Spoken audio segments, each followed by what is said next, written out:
It's not uncommon this time of year when you're driving around looking at fields to see weed control simply not be effective. On this week's tech segment, I'm going to show you a new piece of technology that my good friend Matt Foes was adding to his self-propelled sprayer. Quite honestly, when I pulled into the driveway, I wasn't really sure what I was going to see, except I did see another attachment, Matt, and I know how you're not fans of that. Talk a little bit about the problem and your solution. So the problem this year is that planting beans early in April, you extend the amount of time you need the residual herbicide to hold on to. Well, some water hemp, some giant ragweed got through that, and now I have to deal with them because being non-GMO, I don't have a lot of get-out-of-jail-free cards post-emergence. It looked to me like pretty simple installation too. This is an old school product. I remember my dad using some technology just like this when I was a young man. I'm sure it's been on the Foes farm in the past. Yeah, back when we were kids, we had rope wicks on the loader bucket going across the field trying to put Roundup on weeds. Now it's a different product going through it, but it's the same idea of a sponge applicator wiping product onto the weeds as you go across the field. And it looks very simple to mount. Looks like it's not going to take you very long to get this thing mounted. What about cost?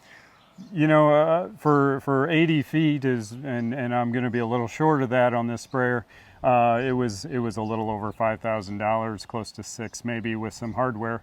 But in reality, it's a relatively low-cost solution to get rid of the weeds that are out there in the field. And it's my understanding you'll take this right off the sprayer. It's a few bolts. You'll take it right off when you're done. Yeah, it's simply U-bolts every 30 inches. Put them on, run the equipment, and then when I'm done, I'll take it off, put it in a box, and it'll be ready for next year. Well, I know how much you enjoy technology when it works. Pretty safe to say this one's going to work pretty well. Hopefully. We've got some pretty powerful herbicides we're going to run through it, so we should be able to take care of them.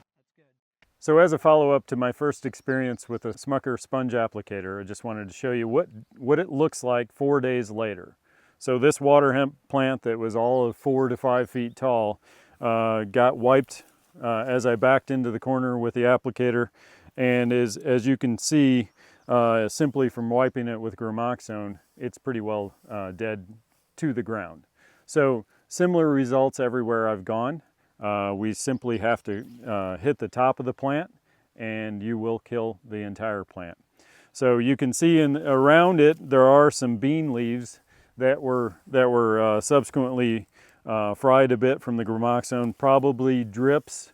When the sponge hit this, it squeezed the sponge, dripped down, and you get a little bit of burn. But in reality, what you're doing is you're just taking out a couple of leaves that are around a plant that's already taking those leaves out to start with weed competition. So all in all, there were a few places on my farm, corners of fields where giant ragweed are notoriously bad, that I decided to go back and hit 2 or 3 times in order to make sure I had no issues going forward. The beans were already suffering from weed competition, so I just made sure that I had no weeds going forward. So a little bit of revenge killing, if you want to call it, but I got the job done.